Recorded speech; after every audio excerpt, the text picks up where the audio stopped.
Tafsirim muyassar. Al-İmran suresi. A'udhu billahi mineşşeytanirracim.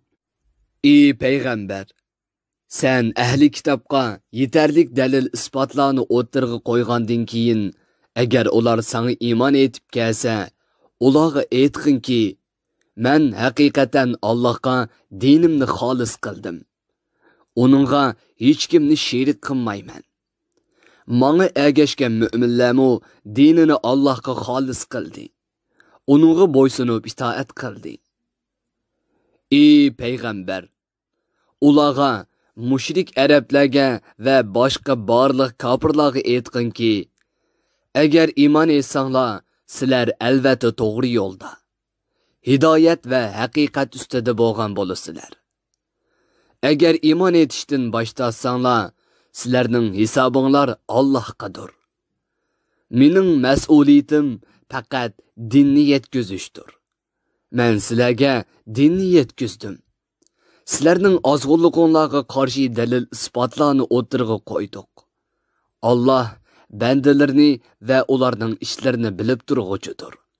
Uningga hech bir ish maxfiy qolmaydi. O'pochuq dalil isbotlarni va payg'ambarlar elib kelgan haq dinni inkor qiladigan, Allohning payg'ambarlarini va adolatlik bo'lishga, payg'ambarlarning yo'liga ergishishga da'vat qilgan kishilarni nohaq o'ltirdigan kofirlarga qattiq azob bilan xush xabar bergin. Ani shular dunyodami, oxiratdami amallari bekor bo'lib ketgan kishilar bo'lib, ularning hech bir amali qabul qilinmaydi. Ularni Allohning azobidan qutuldirib qoladigan hech bir yordamchi chiqmaydi. Ey payg'ambar, sen Tavrat bilimlaridan nesibi berilgan ashu Yahudilarning ahvolidan muajablanarlik bir ahvolni ko'rdingmi? Ular sen elib kelgan dinning haq ekanligini bilib turib, o'z orasidagi ixtilofga Allohning kitobi bo'lgan Qur'on bilan hukm chiqarishga chaqirilsa, bu hukm ularning nafsi xohishiga uyg'un kelmaganligi uchun ularning ko'p sonligi uningga unimaydi va uningdan yuz o'riydi. Chunki ularning odati haqiqatdan yuz o'rishdir. Ahli kitobning haqiqatdan ashundoq yuz o'rishining sababi ularning do'zax o'ti bizni sanoqli kunlarli ko'ydirdi deydigan buzuq e'tiqodi tufaylidandir. Bu buzuq e'tiqod ularni Allohga shundoq jur'at qilishga, uning dinini masxir qilishga va o'zlarining soxta dinini davomlashtirish orqali o'zlarini oldishiga elib borgandir. Keladiganligida qilchi shak bo'lmagan qiyomat kunida Alloh ularni hisob elish uchun to'plagan va ularning har biri o'zining qilmishining jazosini hech bir uval qilinmasdan to'liq tatgan chaqda ularning ahvoli qandoq bo'la? Ey payg'ambar, Rabbingga iltijo qilib aytqinki, ey podshohlikning egisi bo'lgan Alloh, sen bandalaringdan xohlagan odamga podshohlikni, mol-mulkni va yer yuzining hukmronligini ato qilasan. Xohlagan odamdan tortib olasan. Xohlagan odamni dunyo va oxiratda aziz qilasan. Xohlagan odamni xor qilasan. Yaxshilik sening ilkingdadir. Sen yolg'iz hammaga qodirsan. Ey Alloh, sening qudratingning dalillaridan biri shuki, sen kechini kunduzga, kunduzni kechiga kirgizasan. Shuning bilan biri uzun, biri qisqa bo'ladi. Sen urug'dan o'simlikni chiqargandek, kofir odamning naslidan mu'min odamni chiqargandek, o'likdan tirikni chiqarasan. To'g'ridan tuxumni chiqargandek, tirikdan o'likni chiqarasan. Bandalaringdan xohlagan kishiga hisobsiz rizq berasan. Alloh mu'minlarning qaydib qo'yib, kofirlarni do'st tutishni va ulardan yordam talab qilishini man'i qiladi. Kimki kofirlarni do'st tutadigan, u Allohdan ado juda bo'lgan bo'ladi. Allohmi uningdan ado juda bo'ladi. Faqat ojizlikdan qudrat topganga qadar kofirlarning yomonligidan saqlanish uchun ularga yolg'ondan do'stlik izhor qilish buningdan mustasnodir. Allah sizlarni o'zidan qo'rqitadi. Uningdan qo'rqinglar. Azobidan hazar aylanglar. Bandalarning hammasi hisob berish uchun Allohning dargohiga to'planadi. Ey payg'ambar, mu'minlarga aytqinki, sizlar dilinglardagi kofirlar bilan bo'lgan do'stliqinglarni va ularni qo'llashinglarni mayli yoshiringlar yoki oshkor qilinglar. Uningdan Allohga hech narsa maxfiy qolmaydi. Chunki uning ilmi osmonlardagi va zimindagi narsalarning hammasini qo'rshigan bo'lib, hammani to'liq biladi va har narsaga to'liq kuchi yetadi. Qiyomat kunidan iborat mukofot va jazo kunida har bir inson o'ziga tegishlik mukofotini yoki jazosini olish uchun uning yaxshilikdan va yomonlikdan qilgan barliq amallari uni kutib turgan bo'ladi. Yaxshi amal qilganlar mukofotini, yomon ish qilganlar jazosini topadi. Yomon ish qilgan odam o'zi bilan yomon ishlarning orasida uzun bir vaqtning bo'lishini orzu qiladi. Shunga sizlar bu kun uchun obdan tayyorlik qilinglar. Qahr qilg'uchi Allohning jazosidan qo'rqinglar. Garchi Allohning azobi shundoq qattiq bo'lsa-mu, yanada bandalarga nihoyatda mehribondir. Ey payg'ambar, aytqinki, agar Allohni rostila do'st tutsanglar, menga ergishinglar. Chin dilinglardan menga iymon etinglar. Shunda qilsanglar, Alloh sizlarni do'st tutadi. Gunohlaringlarni mag'firat qiladi. Chunki Alloh mu'min bandalarning gunohlarini nihoyatda mag'firat qilg'uchidir. Ularga nihoyatda mehribondir. Bu oyat Muhammad alayhissalomning buyurganlarini qilib, to'sqonlarni tashlab, uningga amaliy ravishda ergashmay turib, uni do'st tutganligini da'vo qiladigan har qanday bir yolg'onchini fosh qiladigan oyatdir. Ey payg'ambar, aytqinki, Allohning kitobiga amal qilish orqali Allohga itoat qilinglar. Payg'ambarning sunnatiga ergishish orqali payg'ambarga ergishinglar. Agar ular sana ergishishdan bosh tortsa va o'zlarining kufrligi va ozg'unligida qilishda chang turib olsa, bilginki, ular Allohning muhabbatiga loyiq emasdir.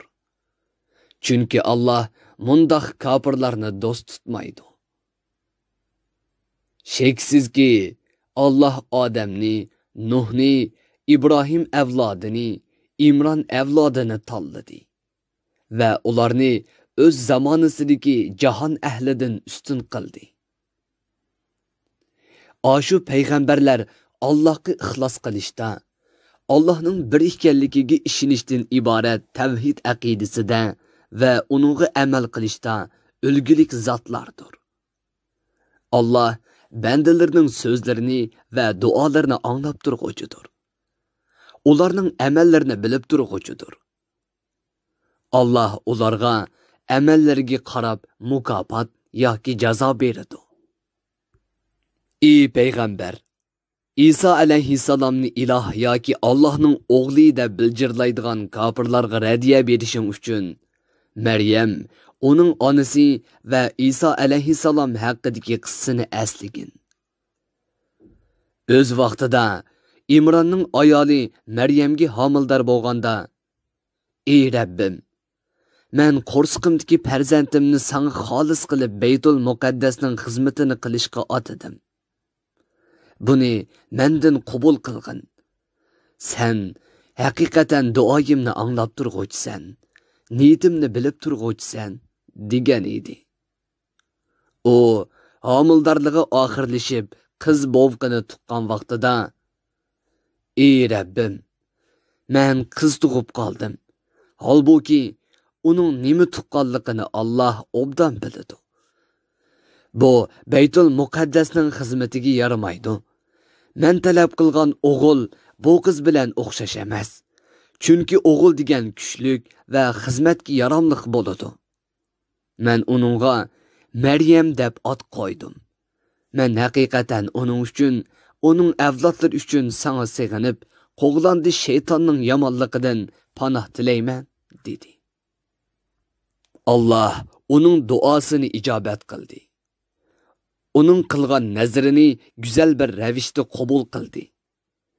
Uning qizi Maryamning tarbiyasiga ega bo'lib, uni obdan o'stirdi. Uni tarbiyalashni Zakariya alayhissalomga topshirdi. Zakariya har qitim Maryamning ibodatgohiga kirsa, uning yanida yemeklik uchirtatdi.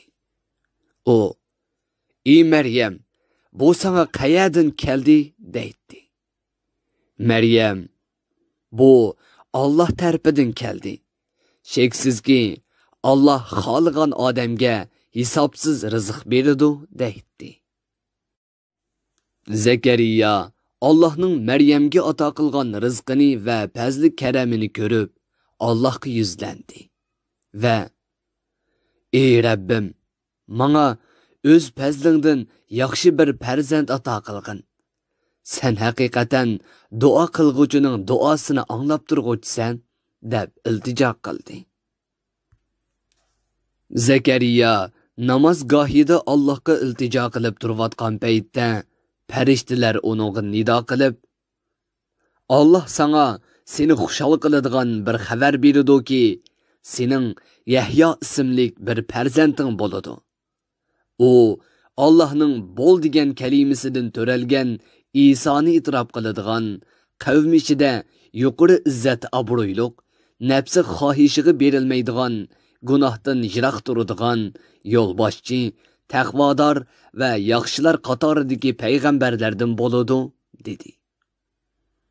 Zakariya bu xabarni anglab, qattiq xushallikdan hayajonlanib, "Ey Rabbim, men qiyinlikning chekiga yetib qolgan tursam, ayolim tug'mas tursa, qandoqmi mening o'g'lim bo'lsin?"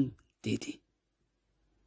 Farishtalar uningga javob berib, "Allah ashundoq odatdan tashqari ajoyib ishlardan xolig'ini qiladi", dedi. Zakariya, "Ey Rabbim, xushallikka erishishim uchun menga ayolimning mendan homildor bo'lganligini ko'rsatadigan biror alomat ato qilgin", dedi. Allah uningga, "Sana beriladigan belgi shuki, sen har qanday bir illatdan saq turg'liq 3 kungacha kishilarga gap qilolmaysan. Faqat ishoratli qilasan. Bu muddat ichida Rabbingni ko'p yod etgin. Kechqurunligi va etiganlik vaqtlarda namoz o'qigin va ko'p tasbih aytgin", dedi. Ey payg'ambar, shuni asliginki, o'z vaqtida farishtalar aytdi: "Ey Maryam, Allah haqiqatan seni o'ziga ibodat qilishing uchun tanladi. Seni barcha razil illatlardan pok qildi. Seni zamoningdagi butun dunyo ayollaridan afzal qildi.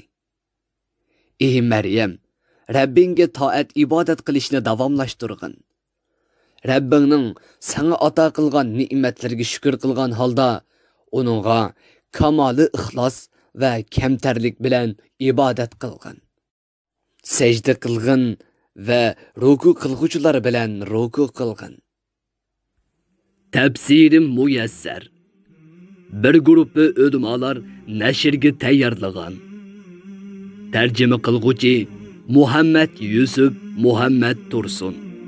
Muharrir Abdurrahim Davlat. Korrektor Abdulaziz Aqhun. 2020-yili yanvar 1-nashri. Teklimakan Uyg'ur nashriyoti tarafidan nashr qilingan. Mikrofon oldida İmran Abdug'ani Sadai.